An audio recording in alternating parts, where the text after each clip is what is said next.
1830s when a whole bunch of people tried to create objects that will make images appear to be moving. They created such things as the phenakistiscope in 1832, the stroboscope in 1833, the zoetrope, as we spoke about in the last episode, in 1834, and the precinema in 1877. There were a lot of scopes back then. Well, it was great to have these images move. However, it was very, very short and it could only be viewed by one person at a time. Besides only being able to be viewed by one person at a time, you had to look through the tiny little slits on the sides to be able to view the animation. The effects back then were very much like using a virtual reality headset today. The trick was to be able to take pictures in a rapid succession, but somehow have each frame blocked before the next one, so that they can flicker in front of your eye as they do in a flip book.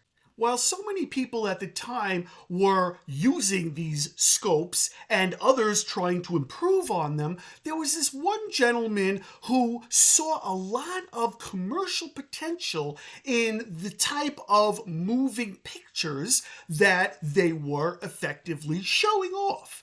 His name is very familiar to all of you.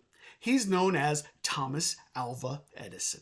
Edison was very interested in the works of Edward Muybridge. If you remember, he was the gentleman that took a whole series of photographs of a horse galloping to prove that all four hooves came off the ground at the same time.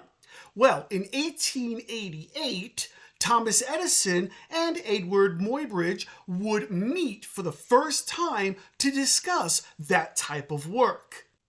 Muybridge and Edison came together to discuss one of Muybridge's inventions. After he had taken the series of photographs of the horse, he took a glass disc and painted each one of the different photographs on this disc in sequential order. And then he put this disc in front of an invention that was called a magic lantern, which today is kind of like a slide projector. It just projected light. So when Muybridge put this disc in front of the magic lantern and spun it, it would project the image of the horse galloping on the wall or a screen in front of them. This invention Muybridge named a zoopraxiscope.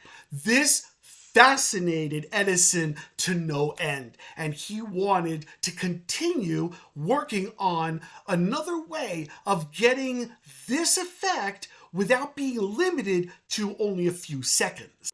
With all of the projects that Edison was currently working on, he recruited one of his employees. You see, Edison had a whole slew of people working for him because he had so many ideas and so many inventions going on at the same time that he couldn't do it all himself. So he had a lot of different people, with their hands on different experiments and projects that Edison was working on. So in this case, a gentleman by the name of William Kennedy Laurie Dixon was recruited to help Edison come up with some way of photographing multiple images very quickly so that he can show them in sequence as a film.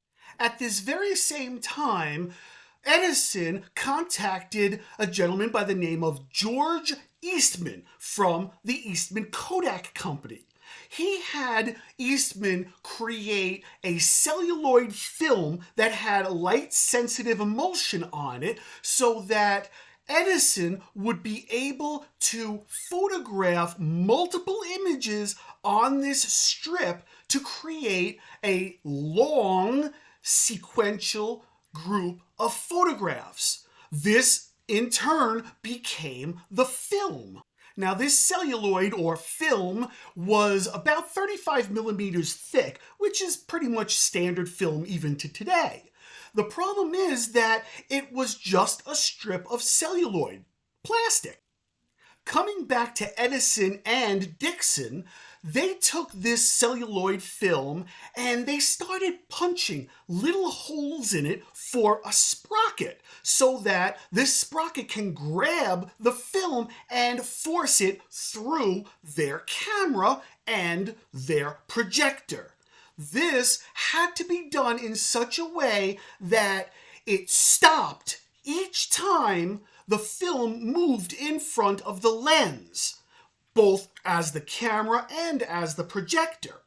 It was Dixon that was working very, very hard on this, and he eventually came up with a fascinating new machine that did both of them. It actually filmed it and projected it, and he called it, along with Edison, a kinetoscope.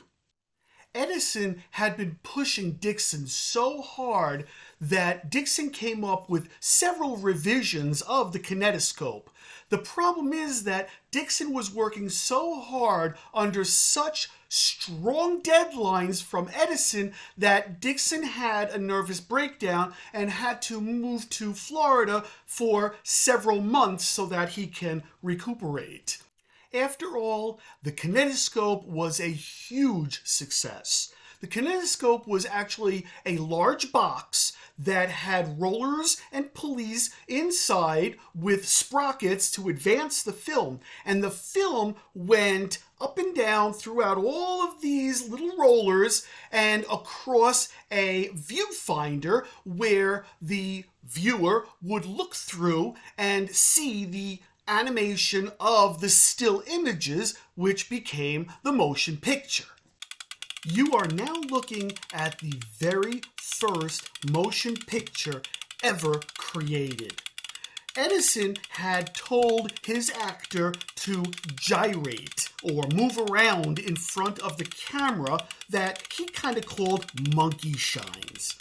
Once the kinetoscope was perfected, Edison had created so many of them that he actually opened up kinetoscope parlors all over the world in 1894. This was a very lucrative business, and Edison made a buku amount of money over all the kinetoscopes that were licensed throughout the world. The only two problems that arose from this is, like the predecessors, the kinetoscope can only be viewed by one person at a time. Not only that, but the kinetoscope showed a film or a brief movie that lasted only 24 seconds. Now that certainly would not do for Edison. He wanted to come up with a way of having a movie show for a very long amount of time to as many people as can view it at one time. In 1894, over the ocean in Europe, there were two brothers, Louis and Auguste Lumière. The Lumière brothers were manufacturers of plates for photography. But one day they happened to have seen one of the parlors of Edison's kinetoscopes. They were fascinated, but they wanted to figure out how it was possible to be able to show these films to more than one person at a time. So they invented the cinematograph.